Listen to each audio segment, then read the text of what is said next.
Okay, so good evening, everyone, and thank you all for your attendance and for your interest in running for the 22 municipal election. My name is Katie Scott, and I'm the CEO clerk for the town of Blind River. This session this evening is being hosted by the town of Blind River, and we have sent out a number of invitations to communities across the north. So welcome all. For this presentation this evening, a question period will be held at the end following the presentation from the Minister of Municipal Affairs and Housing.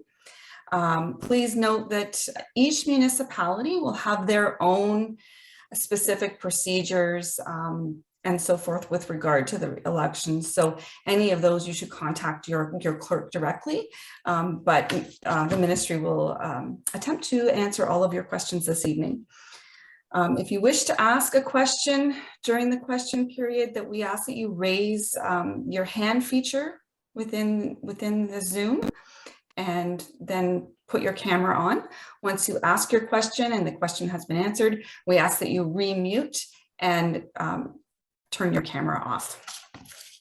So just a friendly reminder that this session is being recorded and it will be posted on our website, and we will attempt to send it out to all of the municipalities that are participating this evening so that everyone has a copy of tonight's presentation.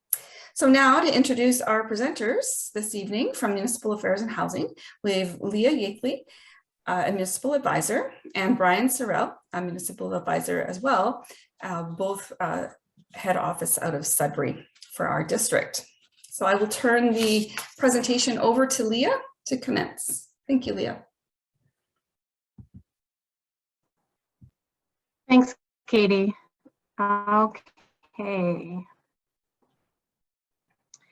We're going to dive right in.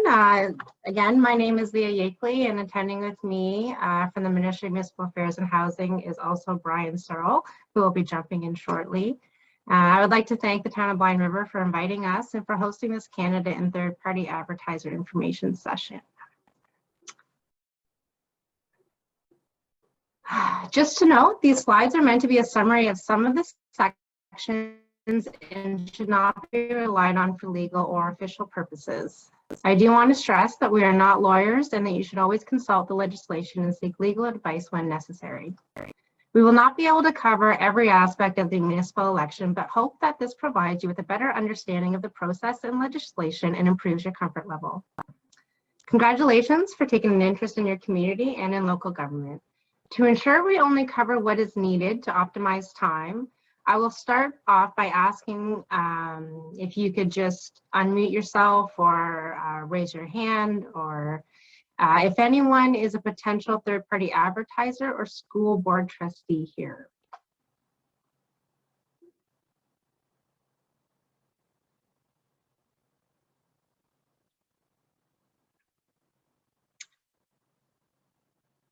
Okay, I will assume with the silence that there is none, so thank you. There were no hands raised. We will just get started. Okay, thank you. And please feel free to ask questions as we go along throughout the presentation.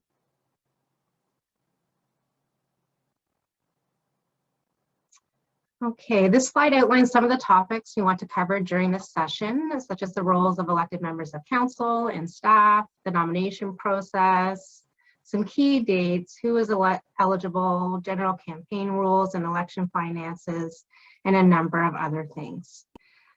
Throughout the presentation, when we refer to clerk, it means the municipal clerk and includes anyone the clerk has delegated to be in charge of the election. The clerk has the broad authority to run the election in the municipality. That includes preparing public notices, establishing polls, creating forms, getting information out to the voters and candidates, and appointing election workers to assist throughout the process, all of whom will be required to take an oath. Other things the clerk will be doing is reviewing the preliminary voters list and correcting errors, as well as talking to the Municipal Property Assessment Corporation. In terms of provincial legislation, you will want to look at the Municipal Elections Act and regulations, the Municipal Act and regulations, and the Education Act and regulations, as well as the Municipal Conflict of Interest Act, and they are all available online. At the end of the slide deck, there'll be a list of resources and website links, including the link to ELOTS. In legislation, to note the word shall means must, as opposed to the word may, which means it's discretionary. If you plan to be a candidate, once you submit a nomination, you then have a legal obligation to be familiar with the legislation and the rules that you must comply with. Okay. Running for municipal office. Local government is the level of government that is closest to the people and is the most accessible and responsive to the needs of the community. You've made a decision to throw your hat in the ring, or you're thinking about it and are curious to know how to go about it. Perhaps it's something you've always wanted to pursue, or you want to make a difference, or you're not happy with some of the decisions that have been made, or you have a passion for politics. Regardless, it's a 4-year commitment that will be filled with challenges, excitement, disappointments, hard work, and a great deal of satisfaction. Ontario's municipal governments deliver local services while the province establishes the legislative and policy framework. The Ontario government sets standards for many local services such as land use planning, building regulation, and social housing, and the province provides funding to municipalities for delivery of some services.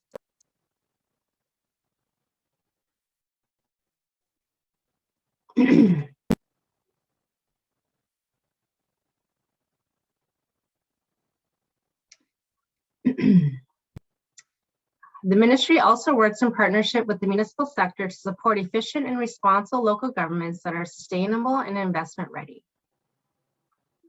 Local government is not like other business. It is a challenging environment with high expectations and often limited resources. You can't make everyone happy, so council must make difficult decisions in the best interest of the municipality. Before we get into an overview of the Municipal Elections Act, we wanted to provide a brief summary of the role of elected municipal officials and the role of staff. Please note that the information about the role of council and staff and accountability and transparency can also be found in the Councillor's Guide on the ministry's website. This guide is an excellent tool that can provide you with a lot more information about how municipalities operate and how council and staff can work together in the best interests of the municipality.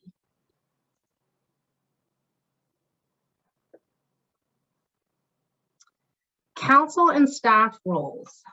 First, let me start by saying that Section 2 of the Municipal Act stipulates that municipalities are created by the province to be responsible and accountable governments, as I mentioned, with respect to matters within their jurisdiction, and each municipality is given powers and duties under the Municipal Act and other pieces of legislation for the purpose of providing good government. The Municipal Act is the legislative framework for municipalities, which seeks to balance local autonomy and flexibility with accountability and transparency of municipal operations. In the next few slides, we are going to review the role of the mayor's role as the chief executive officer, the role of council, and the role of municipal staff, which are all key to an effective and efficient local government.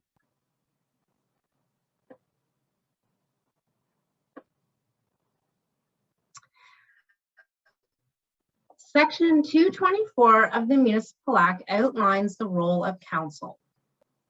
Within that, it states that the role of council is to represent the public and to consider the well-being and interests of the municipality, to develop and evaluate the policies and programs of the municipality, to determine which services the municipality provides, ensure that administrative and controllership policies, practices, and procedures are in place to implement the decisions of council, to ensure the accountability and transparency of the operations of the municipality, including the activities of the senior management of the municipality, to maintain the financial integrity, and to carry out duties of council under the Municipal Act or any other act such as the Planning Act, Municipal Elections Act, and Municipal Conflict of Interest Act.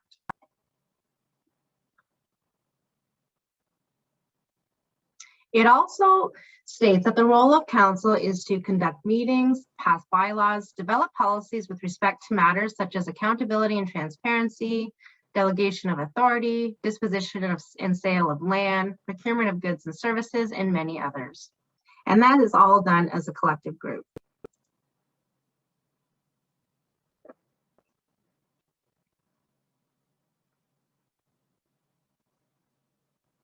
The head of council is outlined in section 225 of the Municipal Act, which states that they act as the chief executive officer. They preside over council meetings so that its business can be carried out efficiently and effectively, provide effective leadership to council, provide information, recommendations to council on policies, practices, procedures, and ensure transparency and accountability. And they also represent the municipality at official functions.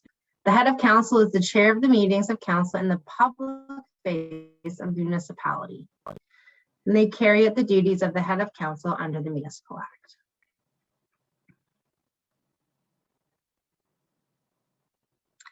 As the chief executive officer of the municipality, the head of council shall uphold and promote the purposes of the municipality, promote public involvement, act as a representative and promote the municipality locally and elsewhere, and participate in and foster activities that enhance the economic, social, and environmental well-being of the municipality and its residents. Although the legislation refers to the head of council as the chief executive officer of the municipality, this may be confusing to people with a business background. The head of council actually has very few powers that can be exercised independently of the rest of council, except where specifically delegated in cases of emergency or in the context of procedural matters during a council meeting. The head of council has no greater power than any other individual member of council. It is important to note that council makes decisions, not any individual council member, including the head of council. But to clarify, the head of council always has a vote. There is sometimes confusion on this point in the media and with the public who think that the head of council can only vote in the case of a tie. Another clarification to note regarding voting is refraining from voting counts as a no vote. This is spelled out specifically in legislation in the case of recorded votes. A tie loses, so the result is the same as having voted no.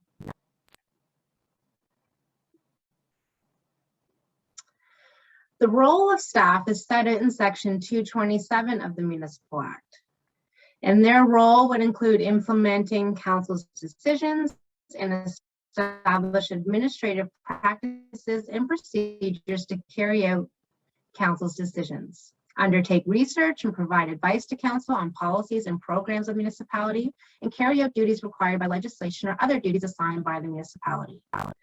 A key feature of effective and efficient councils is a well-developed understanding of the council-staff relations and the role of each party. As I previously mentioned, the Councilor's Guide on the ministry's website provides a list of ways that council members can assist staff to meet council's expectations. Some examples include having a policy requiring comprehensive job descriptions for all staff, providing clear policy decisions, directions, and expectations, adopt policies that complement and reinforce staff efforts, consult with staff before deciding on policies, and being prepared for council meetings.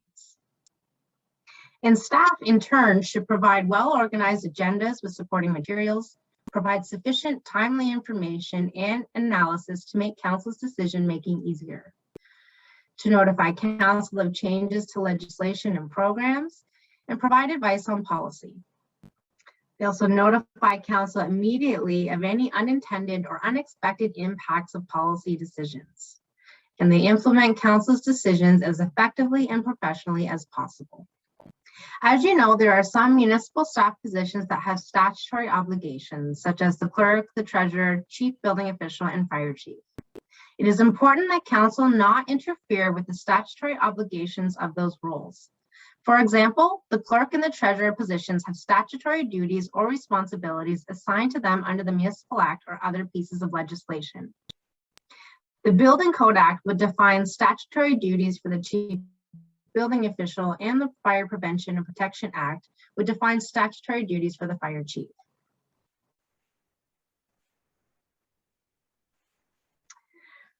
The role of the Chief Administrative Officer.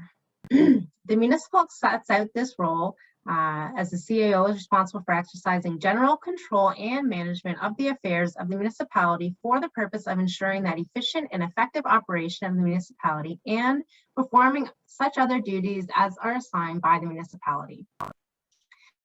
The function of the CAO within the municipality is generally akin to the role of a chief executive officer in a business environment.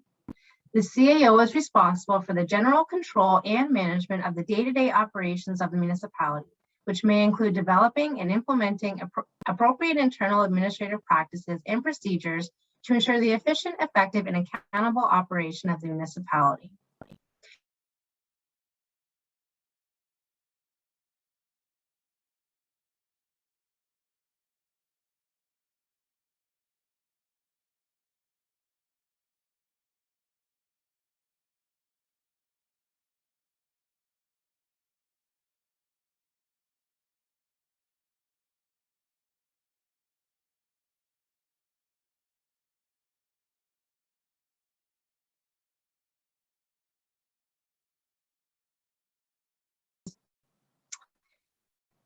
Council staff relationships. All municipalities should recognize the importance of council staff relations. Some councils have established programs that require policies and procedures.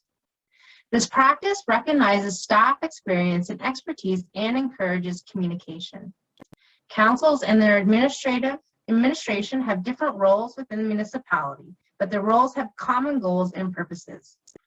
In general, it is the role of the elected council to represent the community and set the direction and policy for the municipality. And it is the role of staff to manage people and resources to achieve council's vision.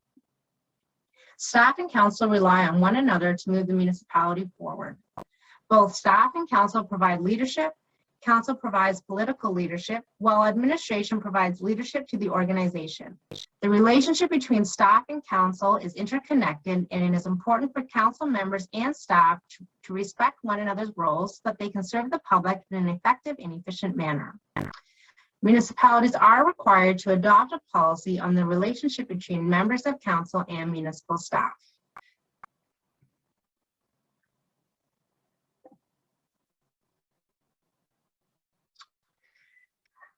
The representative role of council. In your role as a representative, you are elected by your constituents to represent their council. However, people have many views and opinions, and you cannot represent them all of the time.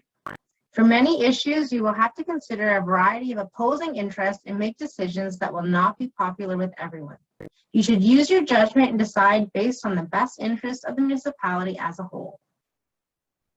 In practice, there is no single correct approach to the representative role, and on many issues, you may find that you fall somewhere between the two opposing viewpoints. Be sure to familiarize yourself with any policies or protocols that your municipality may have in place regarding the handling of complaints and citizen inquiries. Although you may want to find some way of helping, remember to consult municipal staff. If your municipality doesn't already have a complaint policy, council may want to consider adopting one. Furthermore, there may be circumstances where decisions are made by designated staff that operate at arm's length from the municipality, and where it could be inappropriate for elected officials to interfere or be seen to be interfering. Examples of this would include decisions made by the fire chief, the chief building official, or the medical officer of health.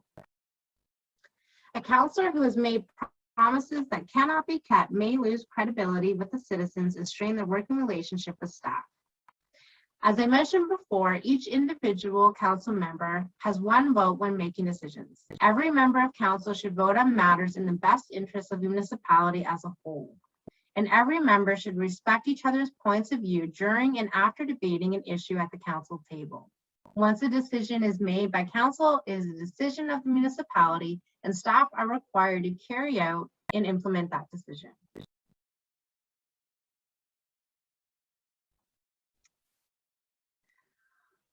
Your policy-making role.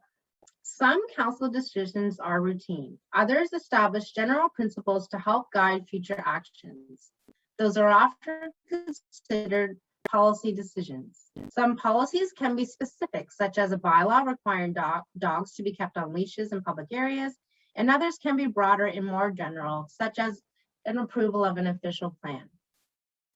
The Councilor's Guide again provides a lot of detail on the policy-making process. To note a high-level overview, you start by identifying the issue. As council, you agree on what the issue is and what the objectives are. Council would then direct staff to research the issue further and identify and recommend options to council. There may be the need to consult with the public and consider their feedback. Council would then review staff information and consider factors such as demands on time to implement the policy, any cost implications, and etc. Council makes a decision on the best course of action and adopts the policy. From there, staff is directed to implement that policy. After the policy is implemented, council would work with staff to evaluate the policy and make any amendments that may be required. In practice, policy making is sometimes less orderly than what appears on the slide because of various factors, such as the rapidly changing environment. There could be differing and sometimes strongly held views by stakeholders and members of the public. There could be lack of time to identify all possible alternatives and to conduct detailed research and analysis. And there could be legal and financial implications limiting what council may do. And just to recap, council is the primary policy-making body of the municipality, while administrative staff is responsible for carrying out council policy decisions. The two roles are distinct, but there can be much overlap. Although staff is responsible for implementing a policy, council may wish to develop appropriate reporting mechanisms to help ensure that the policies are being carried out as intended and as effectively as possible, and so that council can follow implementation progress.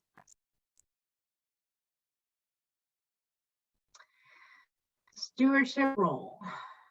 Council's objectives are to ensure that the municipality's financial and administrative resources are being used as efficiently as possible. There is a fine line between council's overall stewardship of the municipality and the administration's management of day-to-day activities. Generally, council monitors the implementation of its approved policies and programs, but the practical aspects of its implementation and administration are a staff responsibility. Essentially, the day-to-day operations of the municipality are left up to staff. To be effective in this stewardship role, council may wish to have processes in place to help ensure that policies adopted by council are being implemented, staff are administering services and programs as council intended, rules and regulations are being applied correctly and consistently, funds are being spent only as authorized, and the municipality's resources are being used appropriately and as efficiently as possible. Establishing and following such policies and guidelines helps council leave the day-to-day details for staff to manage. Council is freer to deal with exceptional situations, ensure that policies are current, and listen to issues raised by the public to represent the broader community interest. Before council can monitor and measure the municipality's administrative effectiveness and efficiency, it may wish to become familiar with policies currently in place.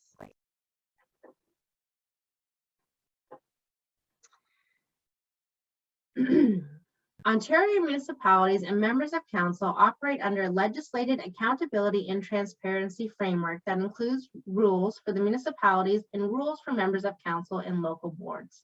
Ensuring accountability and transparency is one of council's roles under Section 224 of the Municipal Act and is a priority in maintaining public trust. Councilors are, of course, accountable to the public as elected officials. However, it is also important that procedures and policies are clearly set out and accessible, and that the day-to-day operations of the municipality are transparent. You can see on the slide here that the policies that council are required to adopt.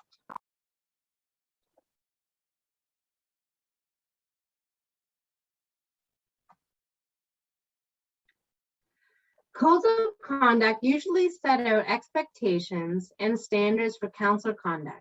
Codes may help prevent ethical conflicts and help in the resolution, serve as a basis for council orientation and training, and serve as a reference throughout the operation of the council's term. With the growing importance of accountability and integrity, more municipalities have adopted codes of conduct for members of council and certain local boards. Some have also adopted other procedures, rules, and policies governing the ethical behavior of those members. Municipalities are required to establish codes of conduct for members of council and certain local boards, which must include certain subject matters. These would include gifts, benefits, and hospitality, respectful conduct, including towards officers and employees of the municipality or of local boards, confidential information, and use of municipal or local board property and equipment.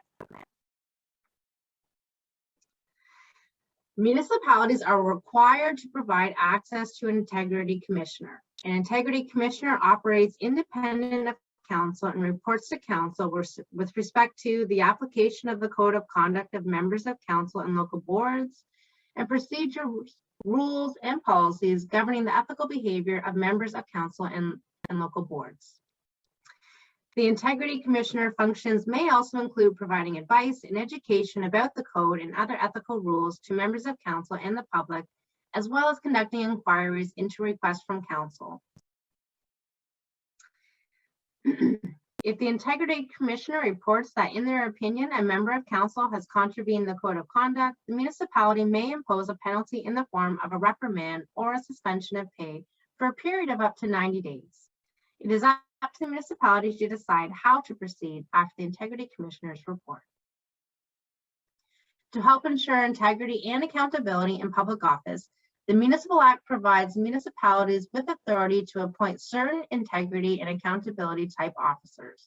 These include the municipal ombudsman, whose officer's function is to investigate in an independent manner decisions and recommendations made and actions done or omitted in the course of the administration of a municipality, local boards, or certain municipal corporations as the municipality specifies. The Auditor General, who may assist council in holding itself and municipal administrators accountable for the quality of stewardship over public funds and achieving value for money in municipal operations. The Auditor General must also perform his or her duties in an independent manner. The Auditor General's responsibilities do not include the responsibilities of the municipal auditor. Municipalities also may, if they wish, appoint a lobbyist registry and registrar and registration system, such as establishing a code of conduct for lobbyists and prohibiting former public office holders from lobbying for a specified time period.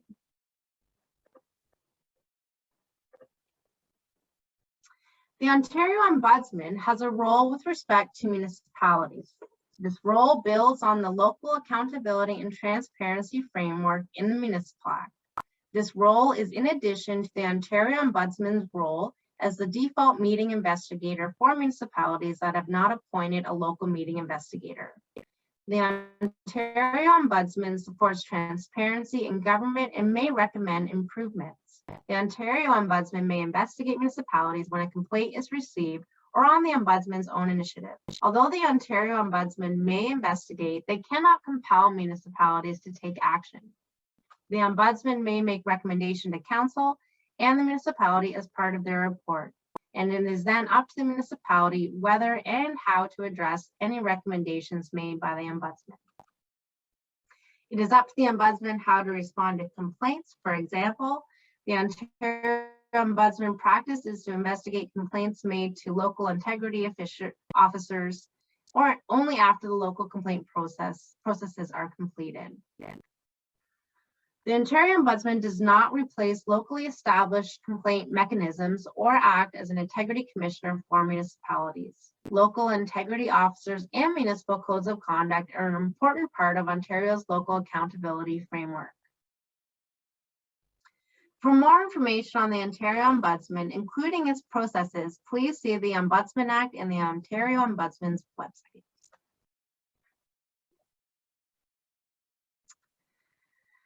Privacy and confidentiality. Personal privacy and other confidentiality issues are an important practical and legal consideration for municipal councillors and staff. The Municipal Freedom of Information and Protection of Privacy Act is the primary statute for privacy and confidentiality.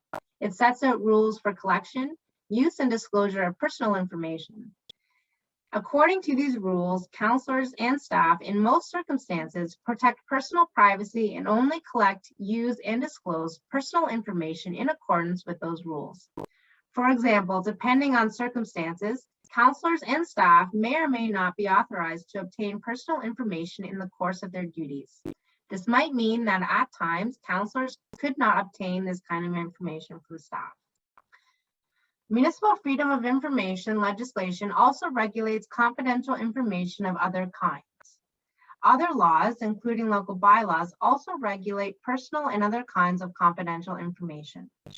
Counselors who may have received personal or other confidential information in the course of their duties will have related responsibilities, such as protecting and safeguarding the information. Counselors may wish to check with municipal staff about appropriate measures and the municipality's practices.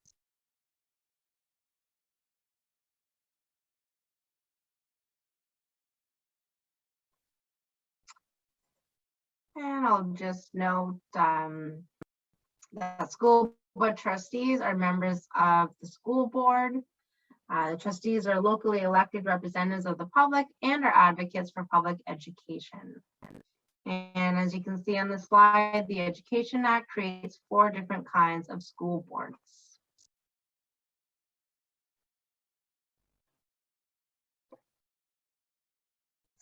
The role of that school board trustee is to establish policy direction, participate in making decisions that benefit the entire school board while representing the interests of constituents. Trustees are accountable to constituents, Ministry of Education, and families. Okay, I am now going to pass it over to my colleague, Brian Searle, to get into election. Thank you, Leah. I'll just ask you to advance slides as we go so that we don't have to spend time changing out. So the next part of the presentation is going to be a technical review of elements that you need to be aware of in running a election campaign. I'm going to just gloss over the third-party advertising sections and the sections that apply to school board trustees. If you have questions about those, our contact information should be at the end of the presentation, and you can ask us directly. So to be eligible to run for municipal office, you must be an elector of the municipality, which means you must be a resident, owner, or tenant of land in the municipality, or the spouse of an owner or tenant of land, a Canadian citizen, 18 years of age or older on nomination day, not legally prohibited from voting, and not disqualified from any legislation from holding municipal office. So a person is an employee of the municipality cannot run for office unless they take a leave of absence at the time of their filing their nomination and the employee resigns if elected. Note, however, that a person is not considered an employee for the purpose of this section by reason only of being a volunteer firefighter. Next slide, please. As I mentioned, the only difference really for school boards, and I'm going to gloss these 2 slides, is that you must also be a qualified elector for that school board, and you can only be qualified as an elector by being resident within the area of the school board. Third-party advertisers. Next slide.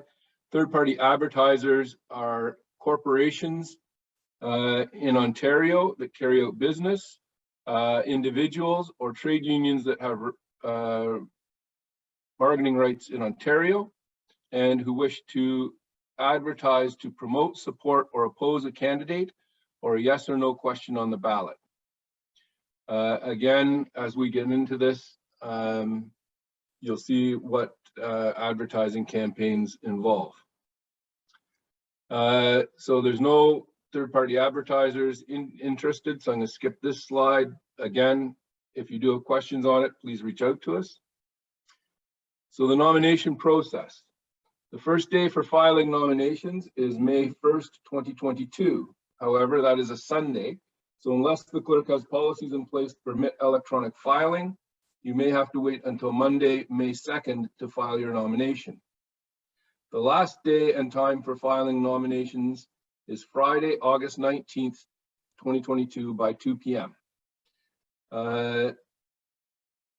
You may, of course, withdraw your nomination at any time after it is filed up until 2 p.m. on nomination day, which is August 19th. If you choose to withdraw your nomination, it is recommended that you personally attend at the clerk's office to withdraw the nomination so there's no confusion.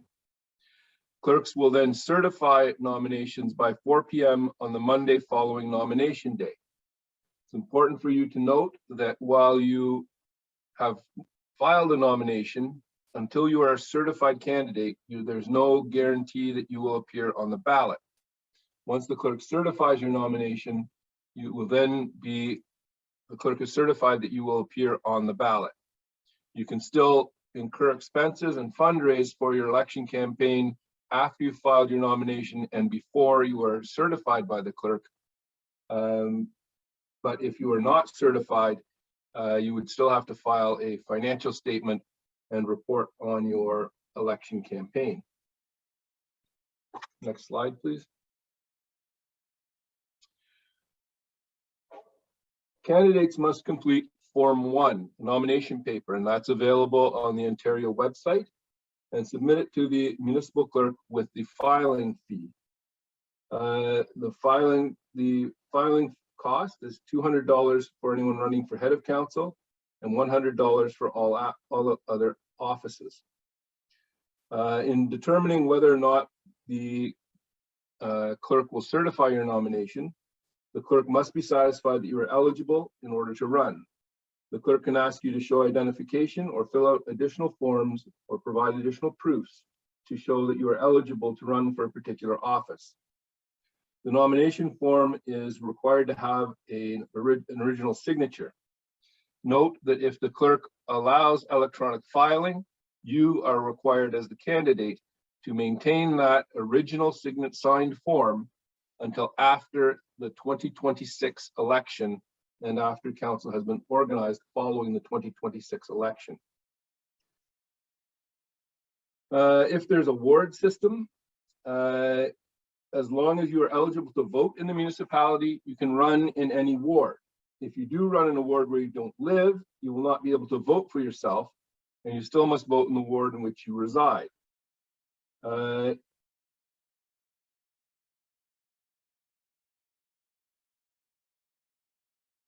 Next slide, please. If you live in a community where there are more than 4,000 electors in the 2018 election, you will be required to obtain 25 endorsement signatures. Those signatures, again, must be original signatures by individuals who are electors in your community and who endorse your nomination to office. Individuals may endorse more than one nomination, and if your community is divided into wards, they do not have to come from the ward in which you are seeking nomination. Again, I would reiterate, if the clerk permits electronic filing, candidates are required to keep the documents with the original signatures until after the new council is organized following the 2026 election. You may wish to think about getting more than 25 signatures on the chance that somebody decides to challenge your nomination and one or more of the individuals signing your nomination proves not to be an elector. Next slide. Occasionally, a candidate changes their mind and decides to run for a different office. You can only run for one office at a time, and that includes running for a position on the school board. So you can only run for one municipal position in Ontario or one school board position in Ontario at a time. If a candidate files a second nomination, their first nomination is deemed to be withdrawn. However, if you choose to file a nomination in a different municipality or for the school board, your local clerk may not be aware of that.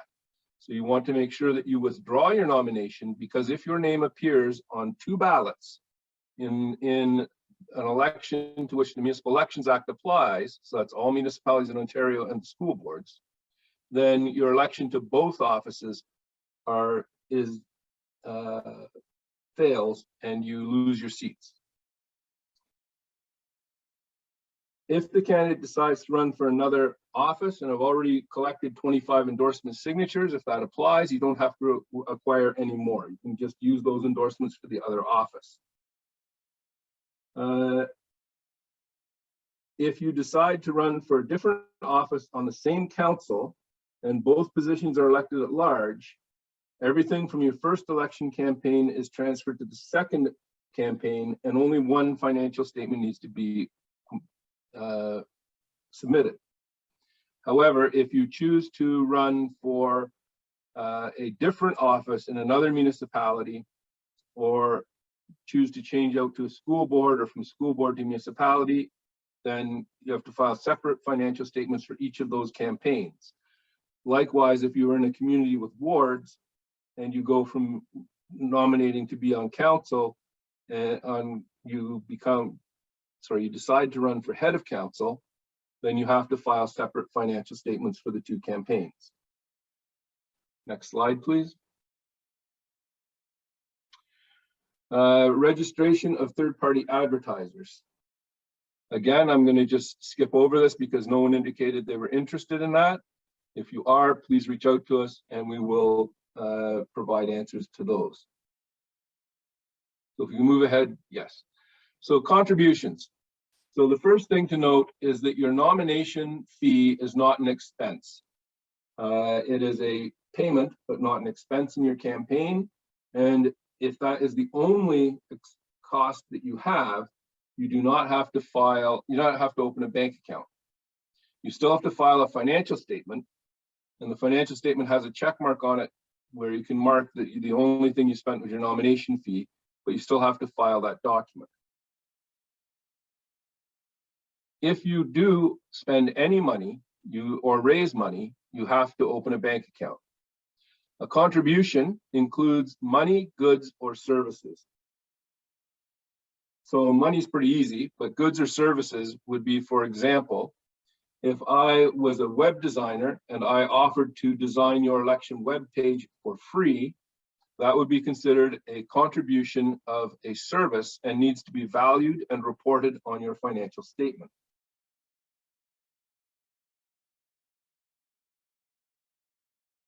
Next slide, please. Candidates can accept contributions from individuals who are normally resident in Ontario, the candidate, and their spouse. Unlike third-party advertisers, you may not accept contributions to your election campaign from corporations or trade unions, nor can you accept contributions from unincorporated associations.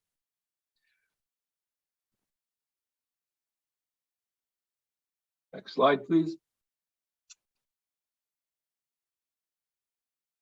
So in addition to that, you may also not accept contributions from a federal or party, a political party, a federal or provincial government, a municipality, a school board, or a business or group, in fact, at all, for candidates.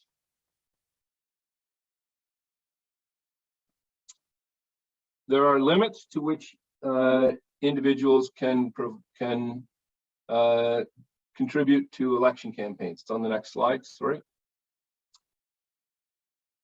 The limit on contributions is to any one candidate or registered third party is $1,200.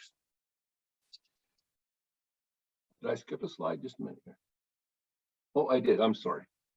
So contributions over $25 must be made by check or money order or by a method which clearly shows where the funds originated. So you can accept online donations as long as you can demonstrate the payment by an individual by name and by an associated method of payment such as a credit card. If goods are sold to raise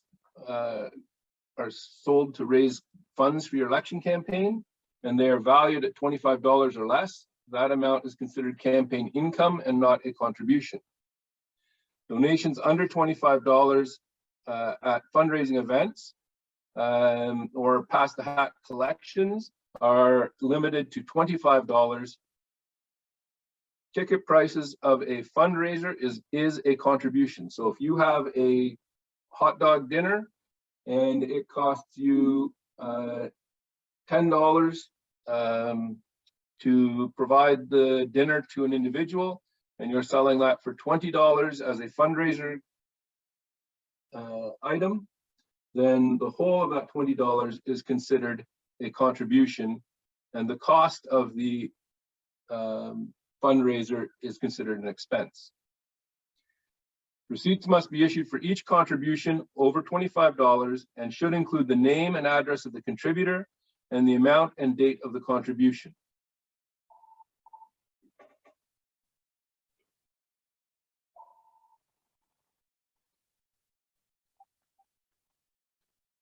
Sorry about that. Next slide, please. Contribution limits. Individuals can only contribute to one candidate a maximum of $1,200 and are limited to an aggregate total of $5,000 to any number of candidates running for the same council or school board. So if we look at a municipality having 5 possible elected offices, a mayor and 4 council members, a individual could contribute $1,200 to each of 4 of them, and then would only be able to contribute $200 to the remaining candidate to make out a total of $5,000 being contributed to that council election cycle. Note that the individual contribution increased from $750 to $1,200.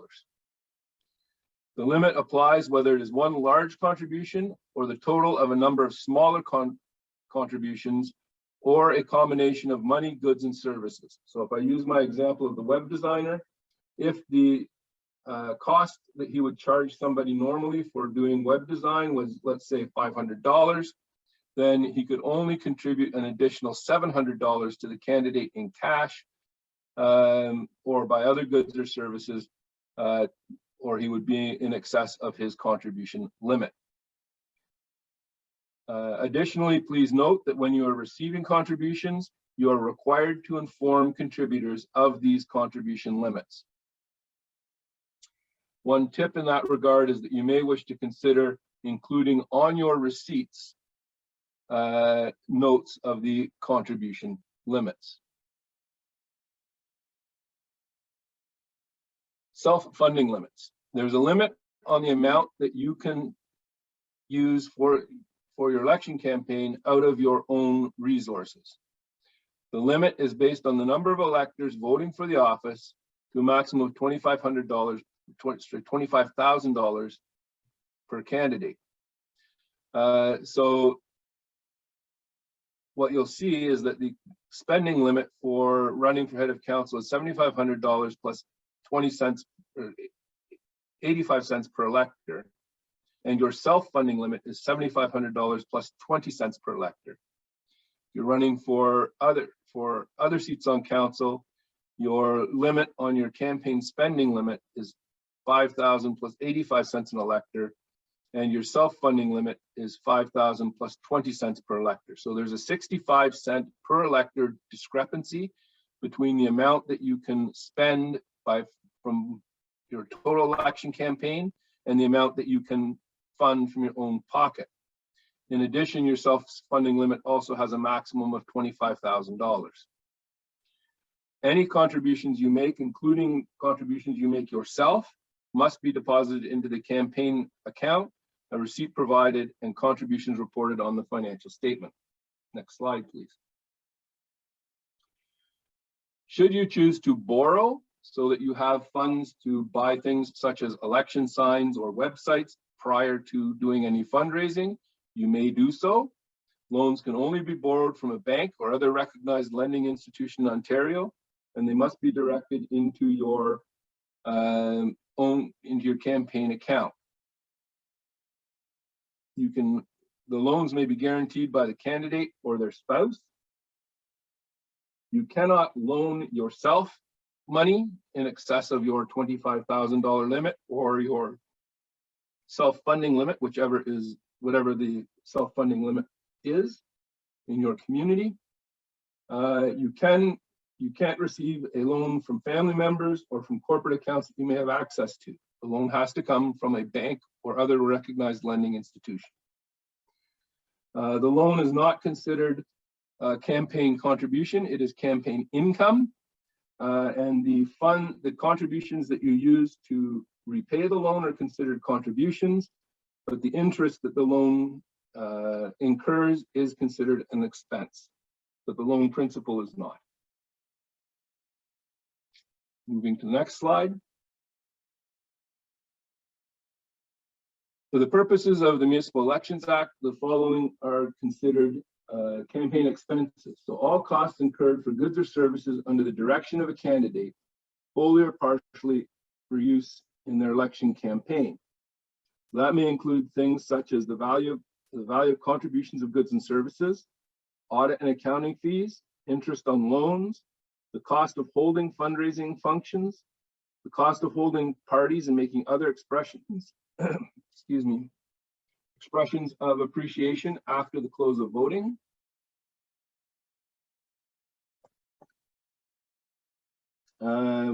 Expenses related to a recount or a court challenge, such as controverted elections. Expenses relating to a compliance audit. Note, however, that expenses incurred by a candidate with a disability are directly related to the disability, would not have been incurred but for the election, are not considered within the spending limit. They are separate from the spending limit. The cost of election campaign advertising is also an expense.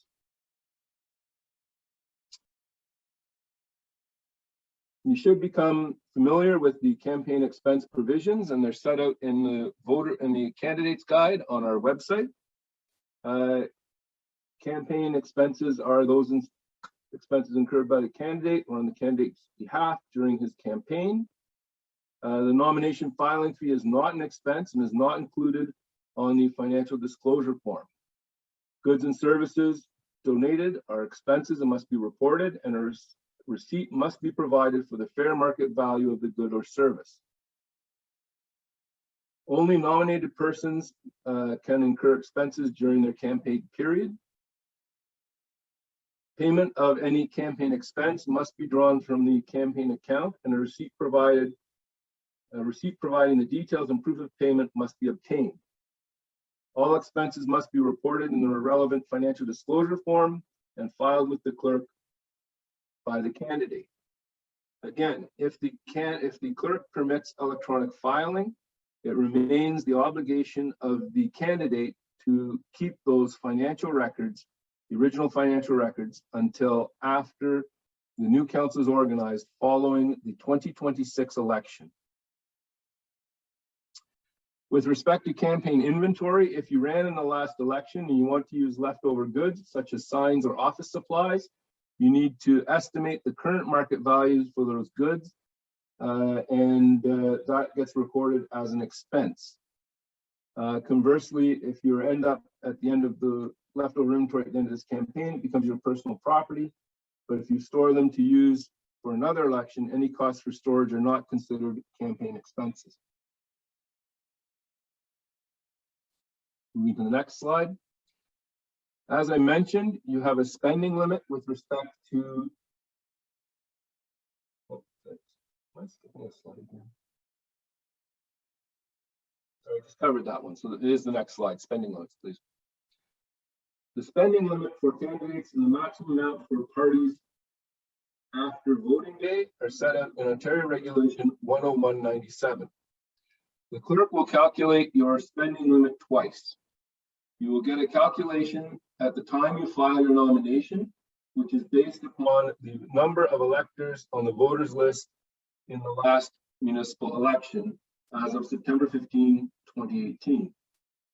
The second calculation will be based on the number of electors as it exists in this election on September 15th, 2022. And you will receive that calculation on or before September 25th.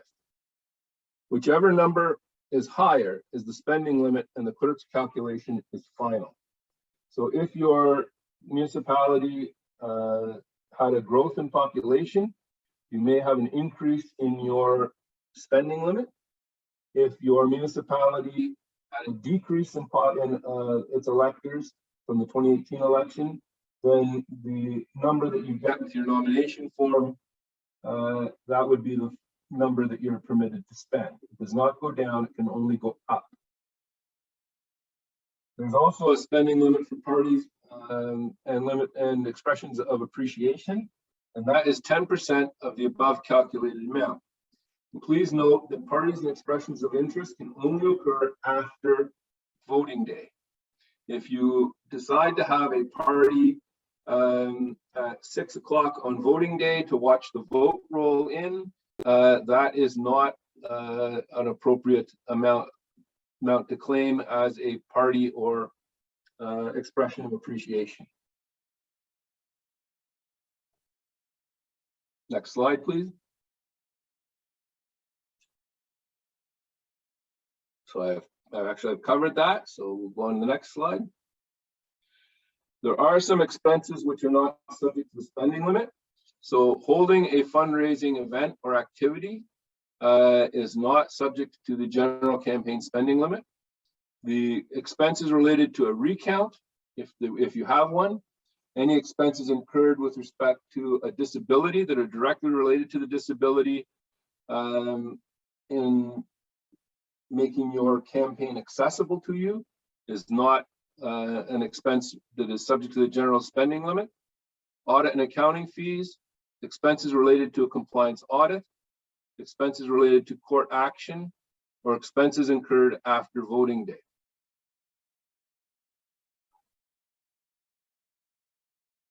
I'll skip the next slide, which is third-party advertising. So the campaign finance rules for candidates are set out in sections 88.8 through 88.11 and 88.15 to 88.2 of the Municipal Elections Act. It is also summarized very well in our candidates guide, so you might want to make sure that you look at that, and it may answer additional questions. You are required to keep accurate records and open a campaign bank account. And I will repeat again, if electronic filing is permitted, you as the candidate are required to keep all of your original records until after the next council is organized in 2026. Next slide, please.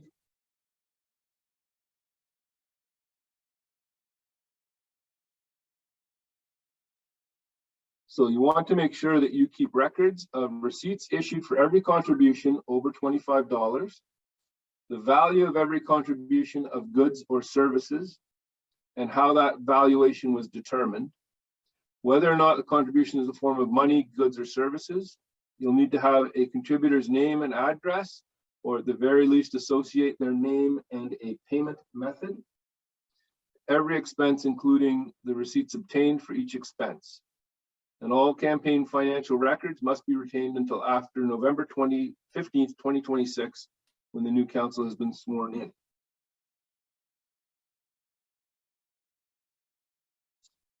You want to store receipts in a secured place, as they are valuable documents, as inability to prove that you did your financial filings may affect your eligibility to run in future elections. Receipts must be signed by the candidate or his or her designate. It's a good practice to have a receipt that is multi-part form, one for the contributor and one or more for the candidate's records.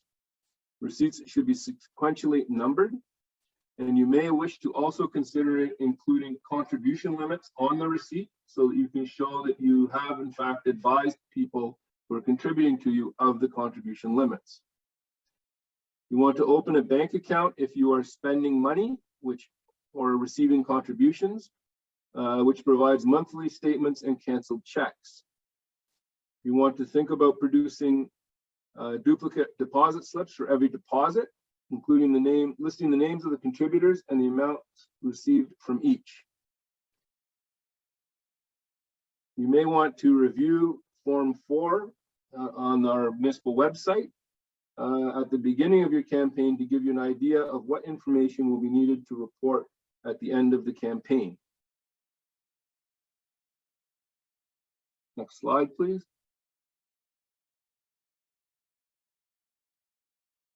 The period for candidates and third-party advertisers is May 1st until the close of voting day on October 24th, 2022.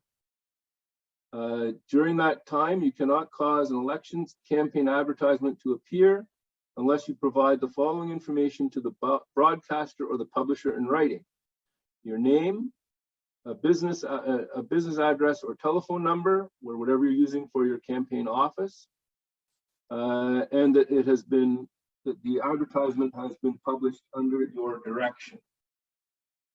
And in addition to yourself, any broadcaster or publisher that causes an advertisement to be put up that does not have that information may be guilty of an offense. Next slide, please.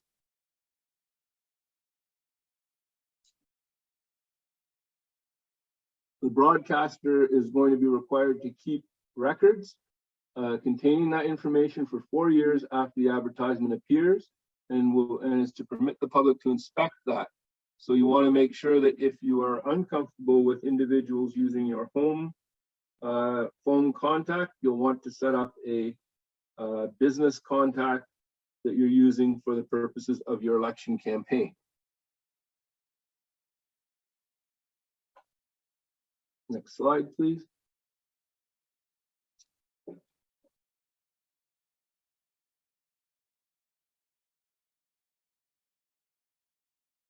Oh, next.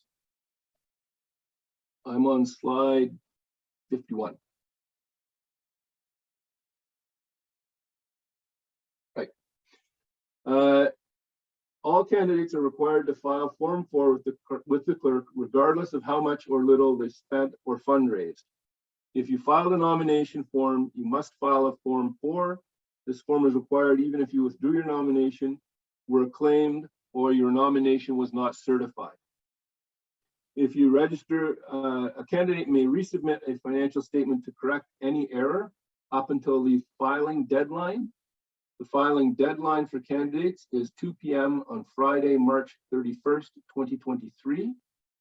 If for some reason you feel that you will not meet the deadline, you may apply to the courts for an extension prior to March 31, 2023 for an extension. The clerk is required to make public a report of which candidates filed financial statements on time and which did not.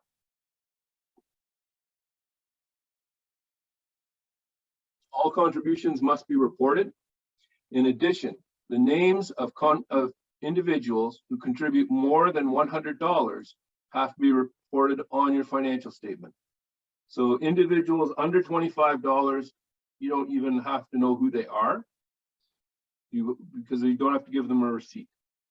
Between $25 and $100, you have to have given them a receipt and associate their name with a payment method, as I mentioned earlier, but you do not have to report their names on your financial statement. Once you have $100 or more, their name must be reported on the financial statement. And the clerk is required to make financial statements available to the public in an electronic format free of charge. In addition, if you have expenses or contributions that exceed $10,000, you must include an auditor's report along with your financial statement. Next slide, please.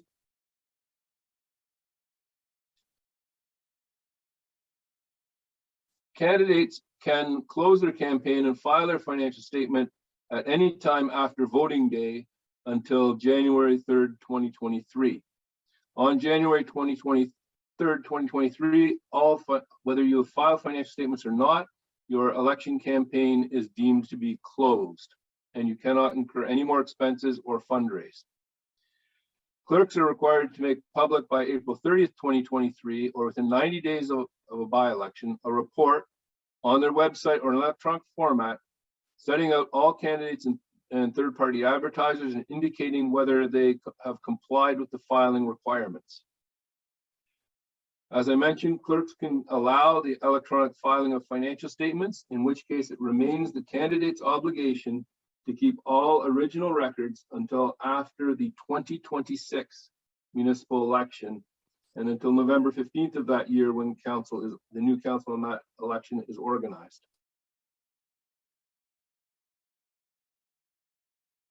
Next slide, please.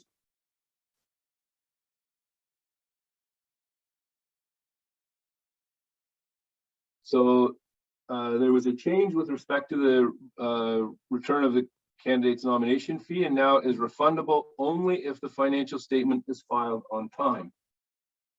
A candidate or third-party advertiser who misses the deadline, which is that March 30th, 2023, is entitled to have an extra 30-day grace period by providing a $500 late filing fee to the municipality.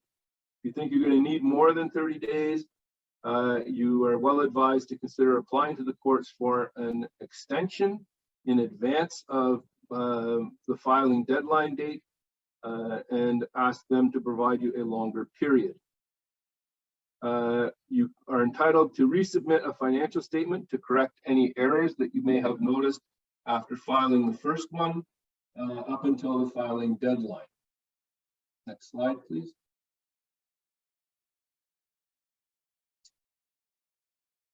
If you have a surplus in your campaign, the entire amount of the surplus must be paid to the clerk. You are entitled to a refund of any contributions which you may have made to the campaign or your spouse may have made to your campaign before filing of the financial statement and the payment of the surplus to the clerk.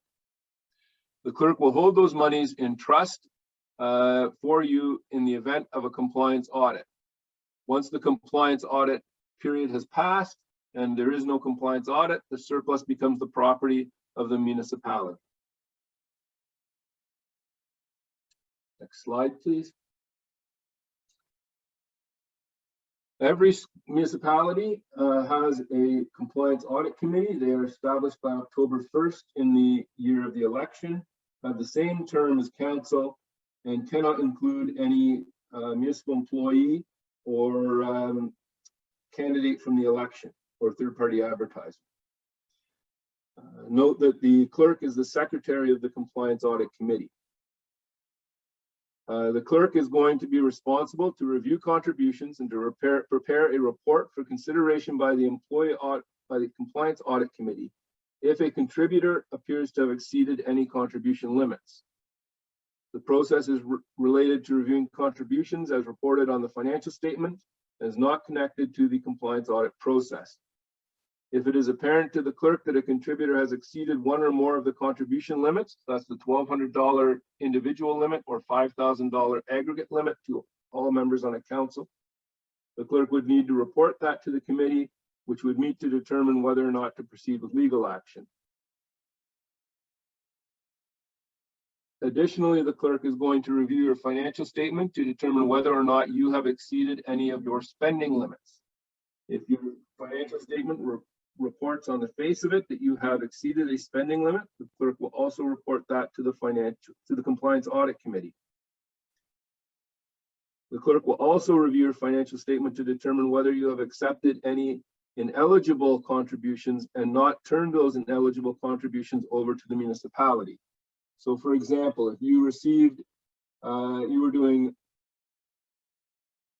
an electronic fundraising campaign and you received a contribution from a corporation, as long as you turn the whole value of that contribution over to the clerk at the time you receive it, or as soon as you become aware of it, prior to filing your financial statements, then you don't have a problem. If you did not turn it over and it's reported on your financial statements that you received a contribution from a corporation, that would be an example of an ineligible contribution that you did not turn over, and the clerk would have to report that to the compliance audit committee as well.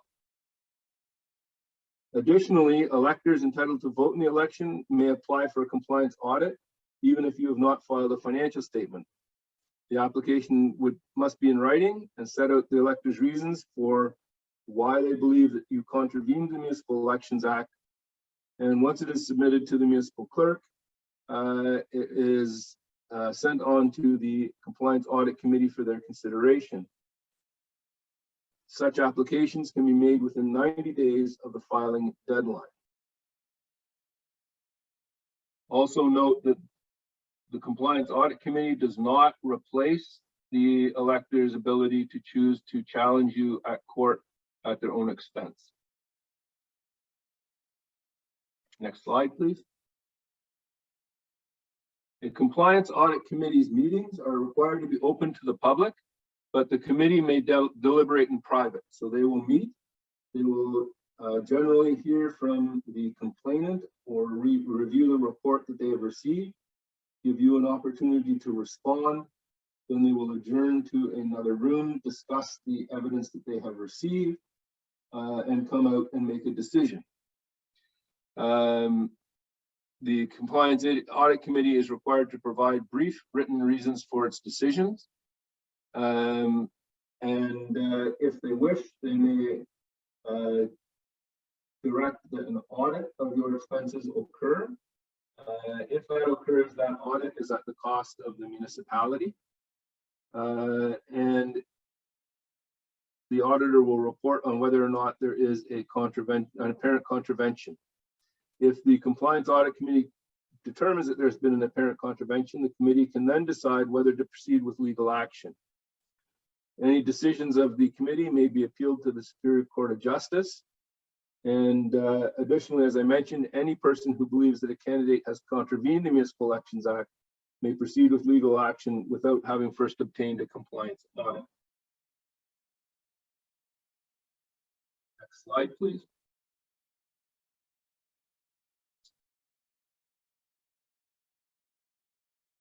In conducting your campaign, you need to remember that it is an offense to directly or indirectly offer, give, lend, or promise to give any consideration connected to the exercise or non-exercise of an elector's vote.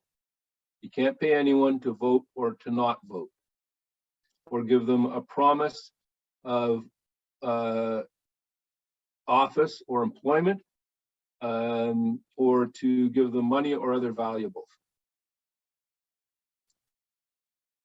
Next slide, please. Aside from the general offense, it is also a general, if you have contravened the provisions of the Municipal Act, it is a general offense under the Act, and you are liable upon conviction to a maximum fine of $25,000, up to 6 months imprisonment, ineligibility to run in the next general election, or if convicted of a corrupt practice, to vote in the next general election. And as a candidate, you have all of those penalties, plus if you have excess campaign finances, there's a potential for fines, and you have a potential of forfeiture for office if the court found that your offense was committed knowingly. Next slide, please. So what's going to happen as you go along is that at the end of August, the clerk will receive from the Municipal Property Assessment Corporation a preliminary list of electors, which is a list of all persons in your municipality that are ratepayers and that have been identified to impact on voter lookup. So you might want to look there. If you have not, I would certainly send out an endorsement for you to check out Voter Lookup for your to ensure that you're on the list. That list is provided to the clerk. The clerk then reviews that list and makes corrections to the list. So the clerk can look at the list and can remove from the list or add to the list any person that they believe is an elector in their community, or who has ceased to be an elector in their community. So for example, if the clerk knows of a recent land sale which is not identified in the voters list, which resulted in somebody no longer being an elector for the community, the clerk could remove them. The clerk can also remove the name of from the list if the clerk is aware that the person has died. Next slide, please. Once the voters list has been certified, once the permanent list of electors has been certified and becomes the voters list. One copy of the voters list can be provided to each municipal candidate, but you must request that to the clerk in writing. Candidates running an award system are only entitled to the portion of the list that contains the names of electors entitled to vote for that ward. Copies of the voters list are not available before September 1st. The voting list or any portion of it cannot be posted in a public place. You cannot make it available to the public by posting it on an internet website or via any print or electronic medium of mass communication. Next slide, please. The clerk may require you to sign a declaration or a receipt acknowledging the list is only to be used for election purposes, and that any other use of the list would be in violation of the Municipal Elections Act 1996. Electors' names will only appear once on the list. So if an elector has more than one property in the community, the elector will be entitled to vote in that poll station or in that ward where he or she resides, and only gets one vote even if they have multiple properties. Next slide, please.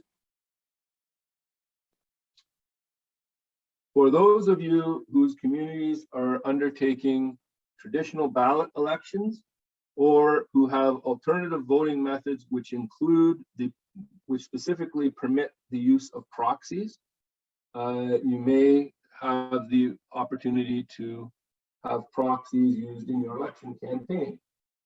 Any person who is entitled as an elector or is entitled to vote in a municipality may appoint another person who's also entitled to vote in that municipality as their voting proxy. Essentially, if I was entitled to vote in my home community and Leah was entitled to vote in my home community, and for some reason I was not going to be available on an advanced voting day or on election day, I could ask her to be my proxy and give her the right to vote my ballot. No proxy appointments can be made until after nominations closed. The voter has to directly appoint another eligible voter by name as their proxy. An individual who is receiving a proxy to vote on behalf of another elector can only vote one voting proxy for one person unless they are acting on behalf of a spouse, sibling, parent, child, grandparent, or grandchild. So essentially, if we think of it this way, I can vote for one stranger, or I can vote for one of that limited list of family, or any number, sorry, of that limited list of family members. So I could vote once for a stranger, and then I could also vote a proxy for my spouse, my parents, my grandparents, whatever my family members are from that list. The prescribed proxy form has to be completed by the individual appointing the proxy. That is to say, the voter who is giving their proxy to someone else to vote for them, they're the ones that have to complete the form. If your municipality is using an alternative method of voting, so traditional ballot means a paper ballot in a ballot box that is individually marked. Other forms of alternative voting include vote by mail, electronic voting, internet voting, telephone voting, and so forth. If your municipality is using an alternative voting method, then you want to specifically look and determine whether or not proxies are permitted in that voting system, because if your municipality uses such a system, it is not required to permit proxies. Next slide, please. Scrutineers. Candidates, as part of the accountability and transparency of an electoral process, are entitled to be assured that the rules are being followed. Candidates may not, if your municipality has more than one polling station or has divided the poll into one or more ballot boxes or has multiple polling stations, the candidate can't be in more than one place at a time, and may also not be available to witness the vote during the period that the candidate is casting their own ballot. So a candidate has the opportunity to use a scrutineer. The scrutineer is any person appointed by the candidate to observe the voting process and satisfy themselves or report to the candidate or make objections if they feel that the voting process has not been followed. Only the candidate may appoint scrutineers, and you can only have one scrutineer per ballot box. Scrutineers are not permitted to touch the ballots, but they are permitted to witness the fact that the ballot box was empty before the election voting period started, that the seals were properly attached to the ballot box. The scrutineer may also choose to add their own seal to the ballot box in addition to the seals put on by the clerk. The scrutineer is there to witness the issuance of ballots and may choose to object to the issuance of ballots, but they cannot touch the ballots, and they cannot interfere with the decision that the DRO makes as to whether or not to issue a ballot. So if the DRO decides they're going to issue someone a ballot and the scrutineer feels that that person should not be issued a ballot, they may object to that. If the DRO decides that they are not going to issue a ballot to somebody and the scrutineer feels that they should have got a ballot, they may object to that as well. There is no age restriction as such on scrutineers, but they are required to be able to respect the decorum of the voting place. So using people that are too significantly underage may be problematic. If they cannot respect the decorum of the voting place, the DRO or clerk are entitled to have them removed from the voting place. Note that there is no campaigning within the voting place, either by candidates or scrutineers. So your scrutineer cannot wear your candidate vote for me button or a vote for me shirt or a vote for me hat. They can't wear any kind of election promotion materials. They cannot ask people to vote for you. They can only observe the voting place and where the voting process and where they feel it has varied from the Municipal Elections Act requirements or your alternative voting procedures, the procedures for your alternative voting method. They can issue an objection which must be reported. Next slide, please. Recounts. In the event of a tie, a recount is automatic, which is to say that the clerk will recount the votes to determine if the tie did in fact occur. In addition, councils may also establish policies prior to the election, setting out additional conditions for an automatic recount. So your local council may say, prior to May 1st, they may have passed a policy saying that if you are within 25 votes of the next person, we will do a recount automatically. The advantage of that is that if you were close on the count, council would normally have to make its own decision as to whether or not to permit a recount. That takes it out of council's hands and makes it objective instead of subjective, so that the test is pretty clear before the first opportunity to nominate occurs. Additionally, any eligible elector may apply to the Superior Court of Justice for a recount within 30 days after the clerk declares the election results. In all circumstances, the recount must happen within 15 days of the clerk receiving the court order or council passing a resolution to conduct a recount or a tie occurring.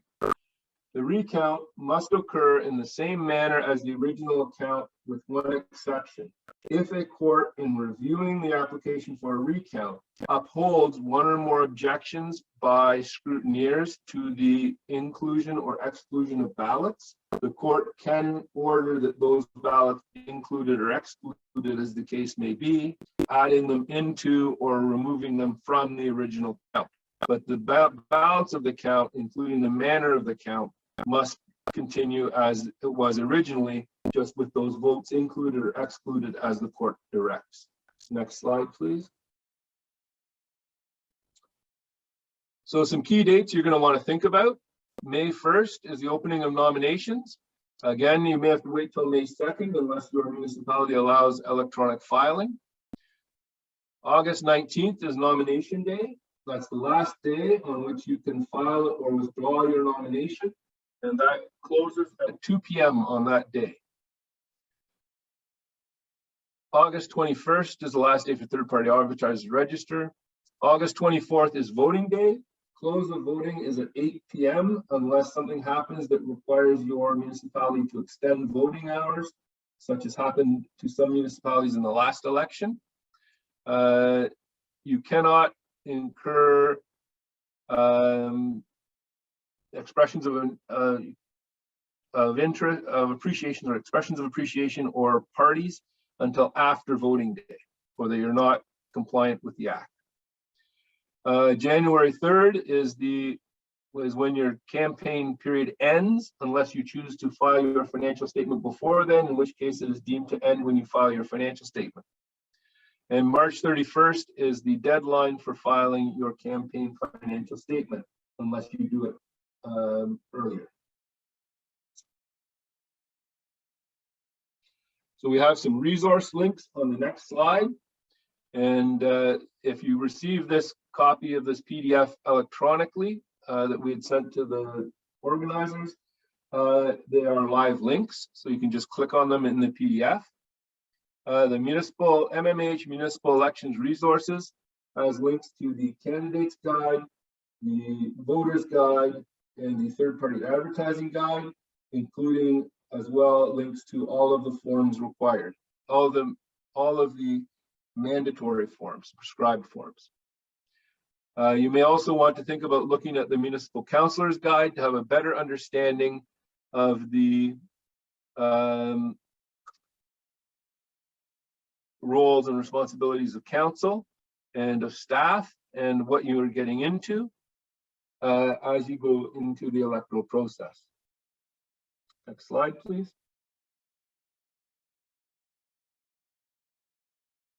And with that, that's the end of the formal presentation. You have our contact information on the slide.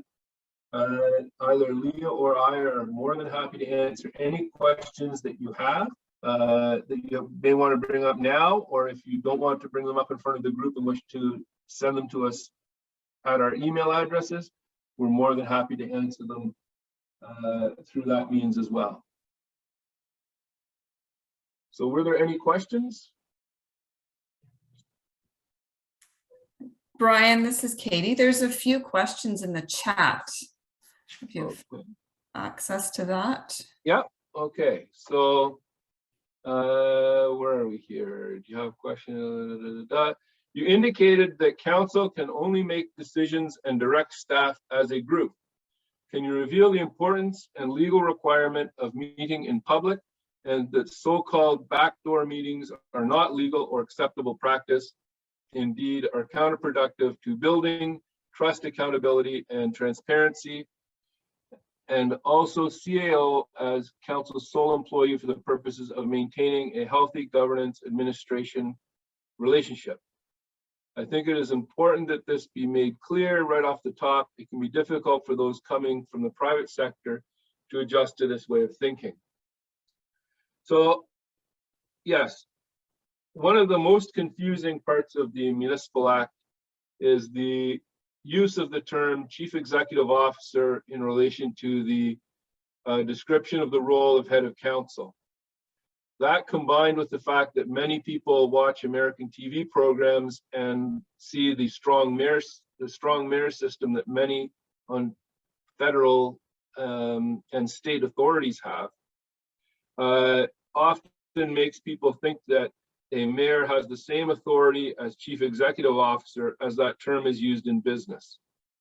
Really, the authority of the mayor is more closely aligned with Chair of a Board of Governors or Chair of a Board of Directors. They have the right to chair the meetings of council. They have the right to represent the municipality at official functions and to provide advice and guidance to council on procedural issues, but they do not have the right to go out and operate the business of the municipality. The chief administrative officer in the Municipal Act is specifically given that authority to manage the day-to-day operations of the municipality, and is also the specific legislative authority of staff to implement, that is to say, do the work of carrying out the decisions of council. So it is essential that council understands that in Ontario we have what's called a policy governance model, which is to say council provides a policy direction and staff then takes that policy direction and implements it on the ground and does the work. Once you step outside of that, and you as a council member decide you're going to step up on that bulldozer at the landfill and try and show someone how it's done, and someone gets hurt, you may fall outside the scope of protection from your municipal insurance, and you may be opening yourself up to personal liability. In addition, of course, to any damage that you're doing to the staff-council relations. You have to remember as well that as council members, most of your constituents' first contact with the municipality is going to be with staff. And if your staff is not understanding you're not giving clear policy direction to your staff is going to come off sounding confused, which is going to reflect badly on you. So you want to make clear policy decisions that are implementable and that are measurable so that you know what's going on. I would encourage you to think about such things as a strategic plan. So if policy was less than perfectly clear, staff can step back and say, well, what does the strategic plan tell us we're supposed to be doing? And I'll implement this policy in a manner that is consistent with that strategic plan. It is also important to recognize the reporting relationships in your municipality so that you don't run afoul of any harassment or other HR policies in your community. And you should clearly abide by the reporting direction set out in your organizational chart. Then the question about meetings. All council meetings are required to be open to the public, except for the exceptions under Section 239 of the Municipal Act, which sets out a limited number of reasons that council can go into closed session. This is well covered in the Municipal Councillor's Guide, but generally speaking, council cannot make substantive decisions in closed session. So even if you go into closed session on, let's say, for example, a sale of land, which is an item that you can go into closed session for, the substantive final decision on selling that land has to be made in open session. You have to remember that you're dealing with the public's purse, and the public has a right to know what you're doing with it. That everyone's a taxpayer, and even those individuals who might have opposed you in your election campaign or who you do not get along with have an equal right to know what you're doing with the public money as you do. So you have to be open and accountable. Meetings have to be held on notice, held in the open for the public to see, except where you're entitled to close it for the limited purposes under Section 239 of the Municipal Act. Additionally, another document which you might want to think about, and it's simple enough to Google for it, is the Sunshine Law Handbook from the Ontario Ombudsman, which sets out a lot of good information about what constitutes a meeting, such as serial phone calls, serial emails, and other instances where you might think that you're not having a meeting, but the Ombudsman has determined that they are meetings. And also talks about the importance of ensuring public notice. I hope that answers your question.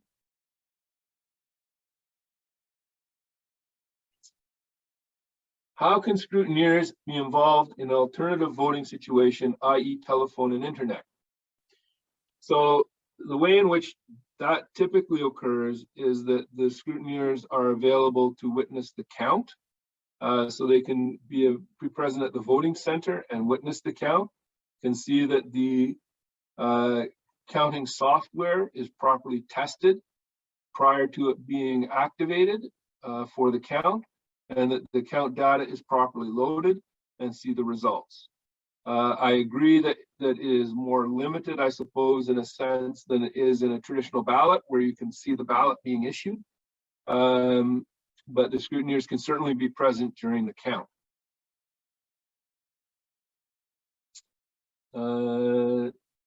Next question. Nope, that's it for the questions I see in chat. Was there anything else? I think there, Brian, I think there was one in the Q&A. Q&A. Okay.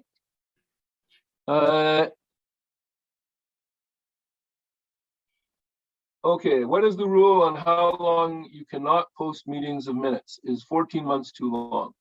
The Municipal Act does not require that municipalities post their minutes on their website, nor does it provide any direction for how long, if they are posted electronically, they should be posted for, what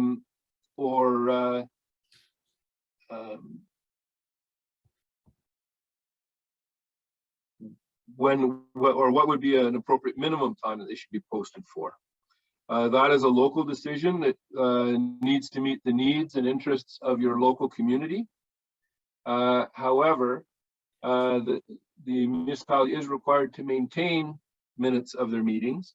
That is a requirement under the Act. And if they choose to post them online, they may choose to host them there in accordance with whatever their local records retention policy is. If you have a concern about the length that minutes are being posted to the website, either being too short or too long, I would encourage you to talk to your local municipality, to the council, or to staff, and discuss with them their records retention policy, and make suggestions for improvement, and maybe they'll listen to you.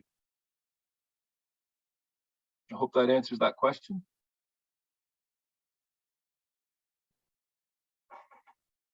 Okay, I think that is all for the questions this evening.